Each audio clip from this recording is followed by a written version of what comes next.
Hey, it's the Nerdy Sports Fan. We're into Week 4 NFL action, and we're talking Atlanta, Tennessee. Now, neither team is good. Let's get that out of the way right now. Atlanta should have fired their coach instead of letting him hire an entirely different coaching staff to get more of the same. I don't know what is wrong with Atlanta. They have a seemingly fantastic team. They have great talent across that roster, especially on offense. But they've got very good talent on defense, too. They just seem to get injured more often than you would expect. And they just... Maybe there's a void in leadership. I don't know. But they don't do well. And they should.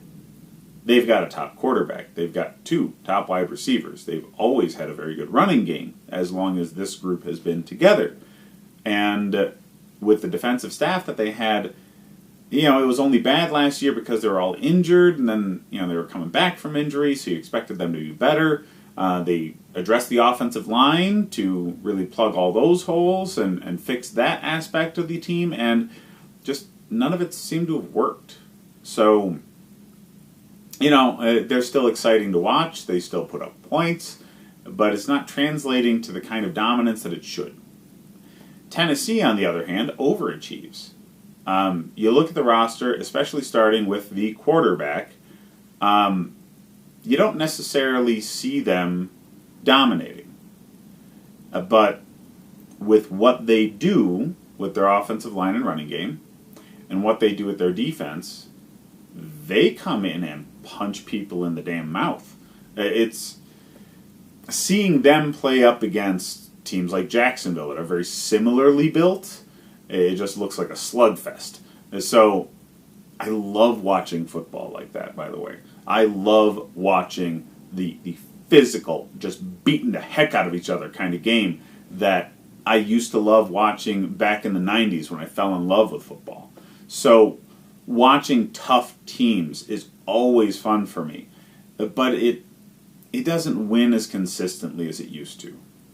So that toughness that they bring definitely gets them more wins than they should normally get based off of their roster construction.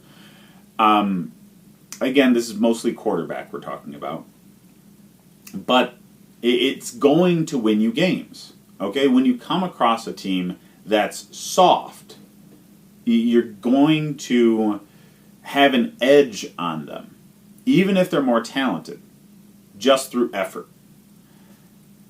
I don't see that overcoming the talent gap in this game. I think Mariota, they need to move on. I think they know they need to move on. They just didn't have the draft position and the trade fodder to make things happen this past offseason. Maybe they weren't necessarily ready to fully move on from Mariota, but it's time. And I don't care what anybody says about this year being better than next year or whatever it is with draft. There's always a handful of quarterbacks to be had that teams are going to be willing to go out there and get. And right now the guy from Washington has been added to the list of people that they're expecting to go in the first round. Tennessee needs a quarterback. They're going to get one this offseason because I don't see Mariota bringing them to the playoffs. In spite of the fact that Andrew Luck got injured, and this might be one of their better chances in the last few years to do some damage, I don't think it's going to happen. So, that being said, fantasy football-wise, you start Derrick Henry in this game. I shouldn't have to tell you that. Atlanta just really is up and down with their defense, and you're going to be able to hurt them in the running game. As far as the passing game goes, I mean, it's so inconsistent.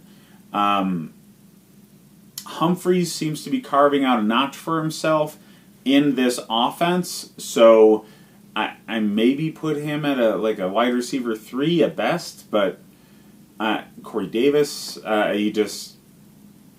wide receiver 3 at best. I mean, I just avoid the passing game from Tennessee altogether because I have no faith in Mariota at all. Tennessee's defense was looking great in the first few weeks, but I just expect them to get into a point in the season where they're going to be on the field all the time. Derrick Henry will not be able to do it all because people are going to key in on him, and you have to do some damage in the passing game, and they haven't proven the ability to do that consistently. So, yeah, it's going to be a tough game for Atlanta, but they're still going to win. They're at home.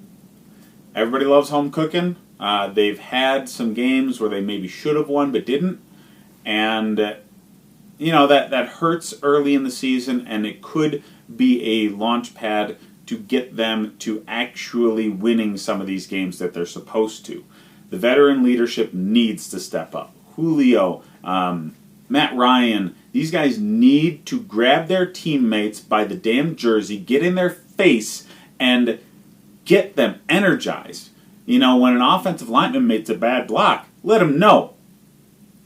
And they just need to step up and stop taking this crap from their own team. And I haven't seen that, but I would love to. And if they ever do that, they might have something good going in Atlanta. As far as the spread goes, I mean, I probably have Tennessee beating it. They're a tough team, and Atlanta really isn't. So, a 4-point spread, yeah, I'd bet Tennessee on that. Atlanta every week has the chance to go off for 50 points. But, yeah, I see Tennessee hanging around. Their defense is very good. Their running game is very good. They're going to control the tempo more than Atlanta does because Devontae Freeman back in the backfield isn't really doing what he needs to in the absence of Tevin Coleman. So, yeah, they're not going to control the tempo. Tennessee definitely will. They're just going to overcome that tempo control that Tennessee will have. So, yeah. Tennessee beats the spread, but again, I'm not really hard on that. This is not a game that I would put anything on. That's all I got for this game. Hit me up the rest of the videos. Like and subscribe if you enjoy the content, guys.